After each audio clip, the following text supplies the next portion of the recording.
Bismillahirrahmanirrahim. Assalamualaikum warahmatullahi wabarakatuh. Hai kawan-kawan, kaifahalukum? Bikhair. Alhamdulillah, akhirnya setelah sekian lama kita vakum, kita mulai lagi insya Allah pembelajaran kita tentang bahasa Arab pada hari ini kawan-kawan semua. Sebelum kita mulai, saya pribadi mengucapkan selamat hari raya Idul Fitri 1441 Hijriah. Saya mohon maaf atas segala kesalahan yang pernah saya perbuat, baik yang disengaja ataupun tidak disengaja. Taqabbalallahu minna wa minkum siyamana wa siyamakum wa ja'alana minal a'idin wal faizin insyaallah. Baik, kawan-kawan semua, masih panas bahasa Arabnya. Bagaimana? Oke, hari ini kita akan banyak bermain kata-kata hari ini kawan-kawan. Insyaallah kita coba review ulang ya, betapa yang namanya ternyata kata-kata itu tidak akan ada gunanya kalau kita semua tidak mencoba merangkainya menjadi sebuah kalimat. Mau sebanyak apapun bendahara kosakata kita, nggak ada artinya kalau kita nggak mencoba merangkainya. Maka ketika rangkaian kalimat ini dimulai dengan sebuah kata yang tidak terikat dengan waktu atau pekerjaan, ini yang kita kenal dengan istilah al-jumlah al-ismiyah ya. Oke. Yang mana jumlah ismiyah ini masih ingat ya polanya, pola dasarnya. Sorry. Oke. Yang mana jumlah ismiyah ini pola dasarnya memuat yang namanya mubtada dan khobar. Mubtada ismun marfu' fi awalil jumlah ya. Isim domah dia yang mengawali sebuah kalimat. Misal ketika kita katakan mubtadanya apa ya? Kitabun misalnya ya.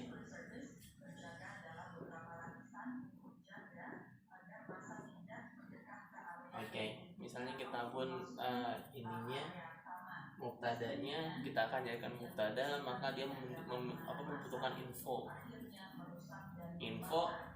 ya atau khobar pasti domah juga. Tapi yang namanya kalimat tidak selalu harus kaku seperti itu kan kawan-kawan. Kita bisa menggunakan misalnya apa? Kita misalnya menggunakan jar majrur misalnya. Ada kata-kata misalnya kitabun alal maktabi misalnya.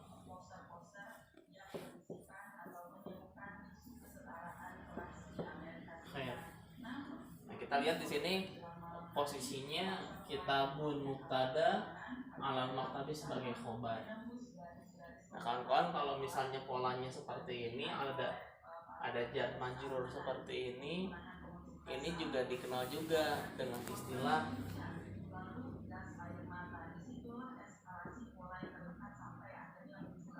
syibhul jumlah.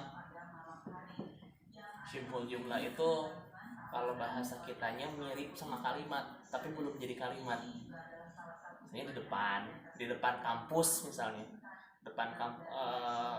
Kan tadi udah disebutkan kalau kalimat itu adalah gabungan dari kata sama kata. Nah, misalnya ada katanya di depan sama kampus. Nah, itu sebenarnya sudah gabungan di depan kampus amamal jami'ati misalnya. Hanya saja kawan-kawan, kata amamal jami'ati belum bisa kita anggap sebagai kalimat.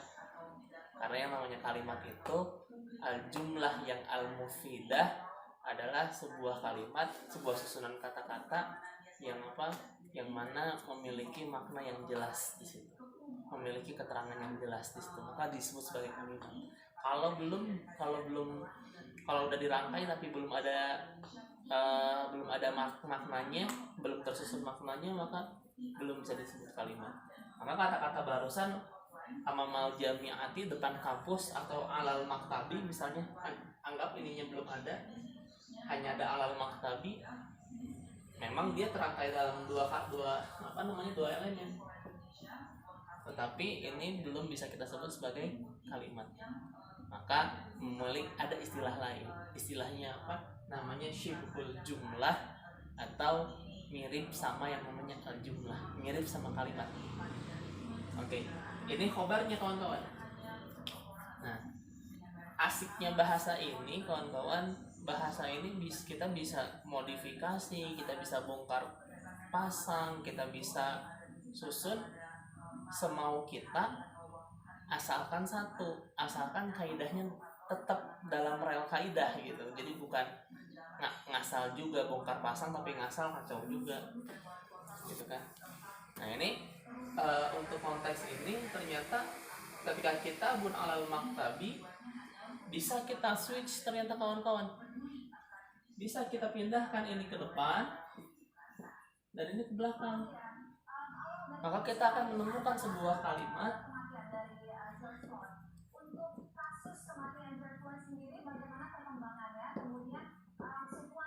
alal maktabi kita boleh nggak kayak gini ya? Boleh ternyata. Nah ini yang kita kenal dalam konteks bahasa Arab. Ada yang kita kenal karena ini aslinya khobarnya dan ini mubtadanya. Khobarnya duluan di depan, mubtadanya di belakang. Maka ini kita kenal dengan istilah yang pertama, ada khobar yang muqaddam. Saya ulangi, ada istilahnya khobar yang muqaddam dan ada mubtada yang muakhar.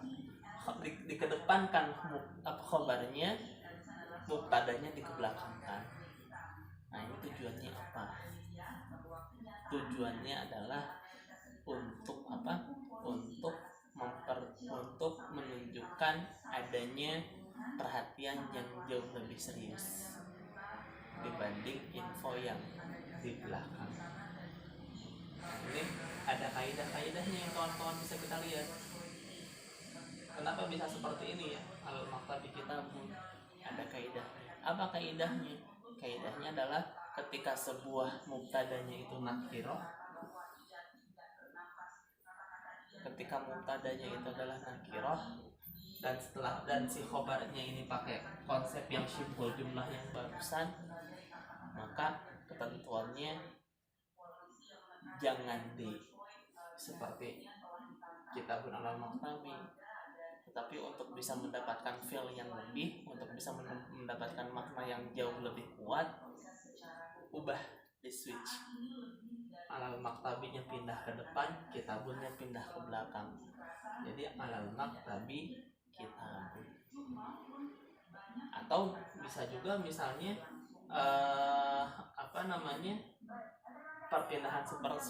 perpindahan semodel ini, misalnya ketika kita ingin menggunakan kalimat tanya, kata tanya misalnya,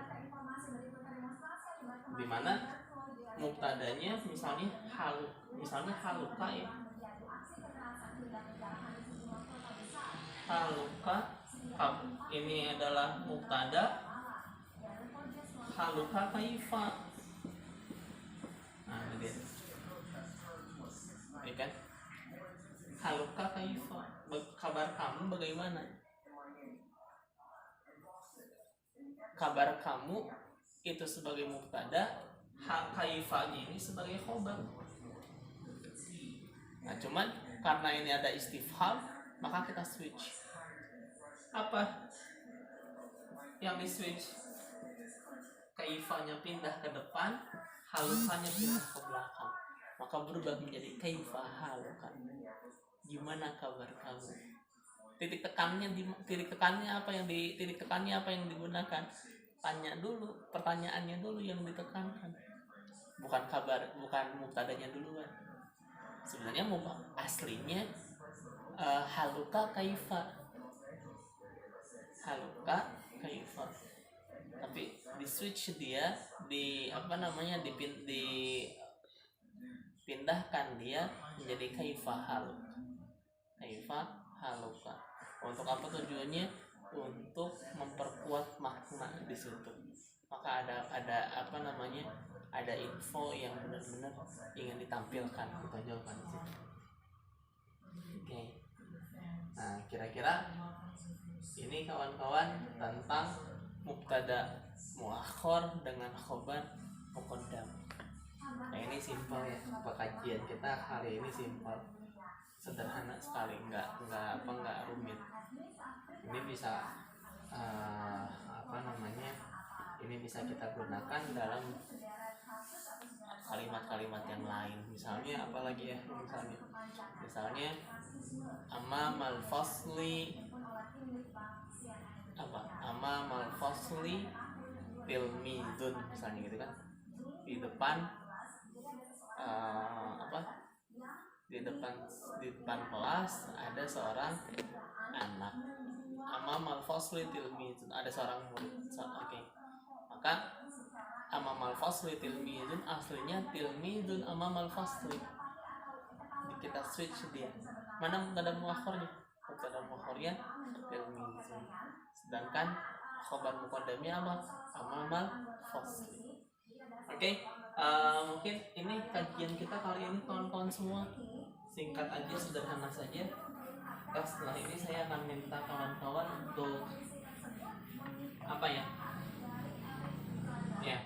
minta kawan-kawan terjemahin ya. Polanya pakai mubtada muakhar dan khabar muqaddam. Nah, ini terjemahin ke dalam bahasa Arab.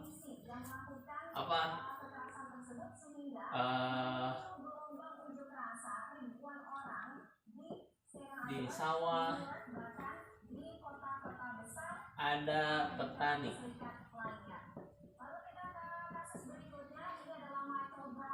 Oke. Ya, gini ya. Yang nomor 2,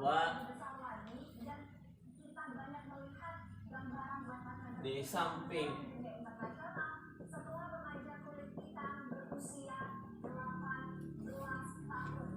sekolah saya, di samping sekolahku,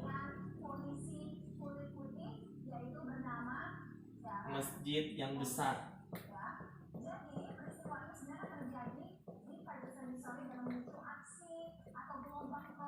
Oke. Nah ini hati-hati kawan-kawan.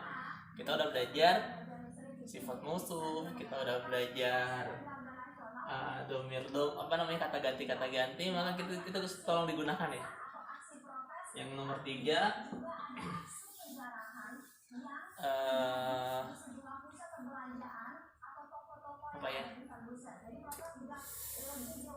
yang nomor 3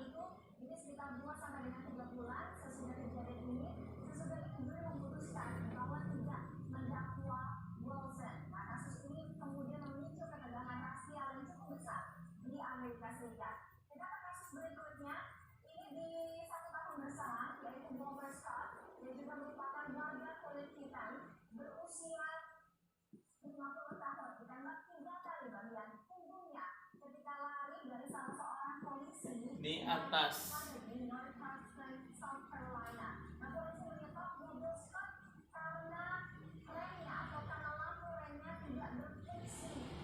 Oke, sorry.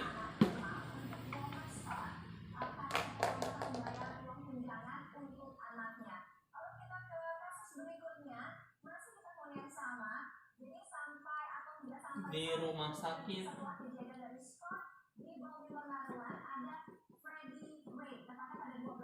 terdapat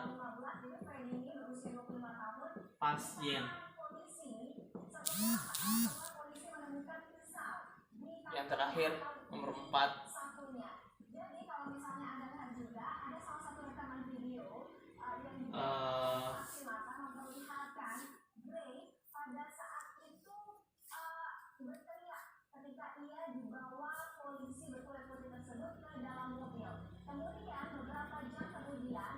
di lapangan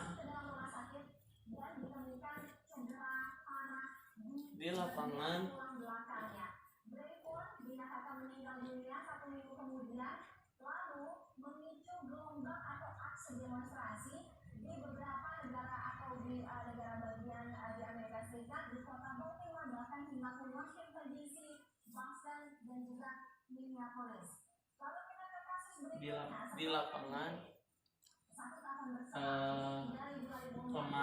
pemain bola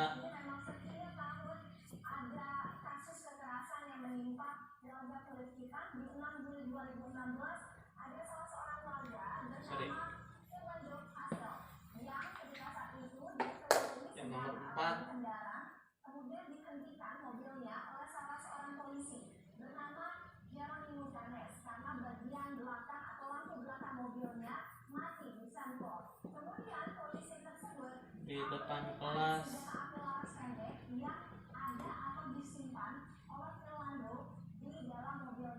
ada